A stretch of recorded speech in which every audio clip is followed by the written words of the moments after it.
Assalamualaikum warahmatullahi wabarakatuh. Bismillahirrahmanirrahim. Innal hamdalillahi nahmaduhu wa nasta'inuhu wa nastaghfiruh wa na'udzubillahi minasy syururi anfusina wa min sayyiati a'malina may yahdihillahu fala mudhillalah wa may yudhlil fala hadiyalah. Asyhadu an la ilaha illallah wa asyhadu anna Muhammadan abduhu wa rasuluhu la nabiyya ba'da. Amma ba'du.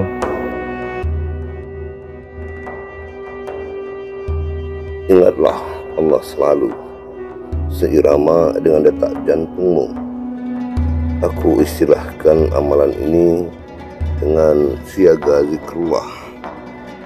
Meskipun di saat sibuk bersama manusia atau sibuk dengan urusan duniawi dan semacamnya, yaitu sibuk dengan segala macam urusannya, namun tetaplah kamu siaga zikrullahmu. Dengan demikian, kamu hanya akan berada di kehadirat Allah, sedangkan semua perkara yang selain Allah bagimu pada hakikatnya tidak ada, termasuklah juga dirimu sendiri. Hendaklah pula kamu menjadi orang yang adil dan menolong orang yang menuju jalan yang lurus dan menuju keselamatan dari kesusahan kehidupannya, dengan seolah-olah bukan diri kamu yang menolong, sebab sesungguhnya Allah lah yang melakukan semua pertolongan itu. Kemudian jalanilah hidup kamu seolah kamu hanya sendirian di dalam bilik penjara dan kamu tak punya apa-apa, karena memang pada hakikatnya segala apa yang berada di luar penjara itu, bahkan semua yang ada pada dirimu itu, bukanlah kepunyaanmu. Apabila kamu telah sampai kepada keikhlasan sebagai tawanan, berada seorang diri di dalam bilik penjara itu, maka kamu akan memahami bahwa sesungguhnya tak ada apapun yang kamu miliki, tak ada satu makhluk pun yang menjadi penolong bagimu. Di keadaan demikian, maka barulah kamu akan melihat temanmu di dalam batinmu. Kamu akan mengalami sesuatu yang bukan makhluk, diri kamu pun akan lenyap, dan sebagai gantinya datanglah perintah Allah dan kedekatan kepadanya. Inilah keadaan fana itu. Ketahuilah pula bahwa fana itu adalah mengesampingkan semua makhluk dan menukar keadaanmu menjadi keadaan malaikat, yaitu mengunci diri, patuh hanya kepada Allah, dan hidup dengan nafsu yang dimatikan. Kemudian kamu kembali kepada dimensi manusiawimu, dan setelah penguncian itu barulah Tuhanmu akan memelihara kamu sebagaimana yang dikehendakinya.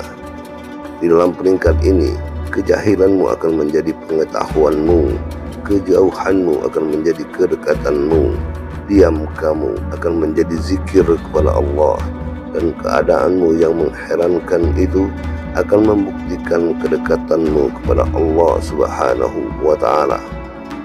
Pada peringkat ini pula, tidak ada yang wujud kecuali Allah saja dan yang dijadikannya, maka katakanlah kepada yang lain, sesungguhnya musuh Allah itu adalah juga musuhku, sedangkan Tuhan sekalian alam adalah sahabatku.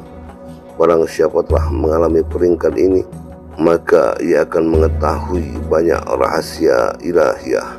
Ketahuilah, jika seorang mukmin membuat kebaikan, maka diri rendahnya itu akan berganti menjadi hatinya, dan dia akan menuruti perintah hatinya itu, bukan perintah hawa nafsunya.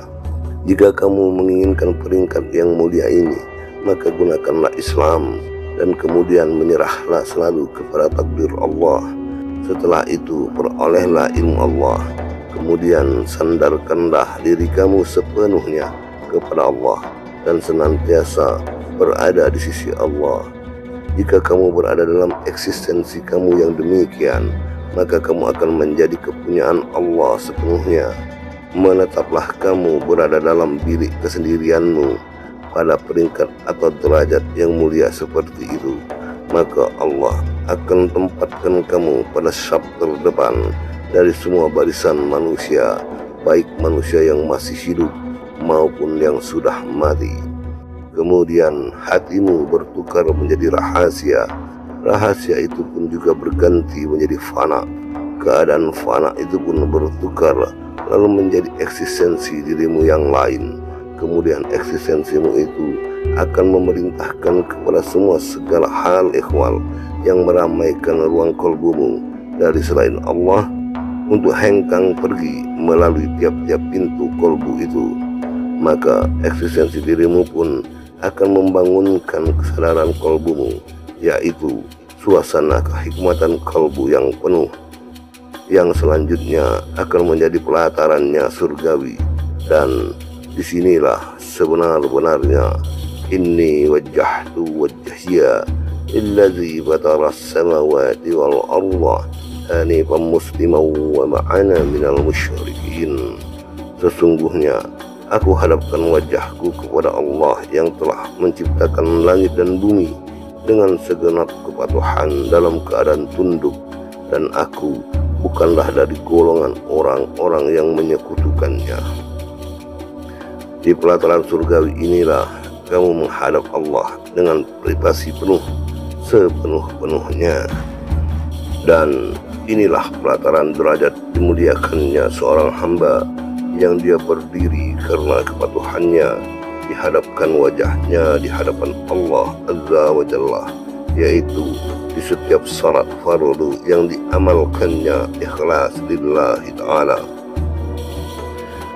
Dan beranjak dari sinilah Allah akan memperjalankannya menuju suatu ruang yang dikhususkan, lalu mendudukkannya di atas permadani kehikmatan penuh, bersimpuh di hadapannya dalam keadaan ma'rifatullah. Dia hanya berharap rahmat dan keridhaannya semata-mata, dan inilah derajat ma'rifatullah itu.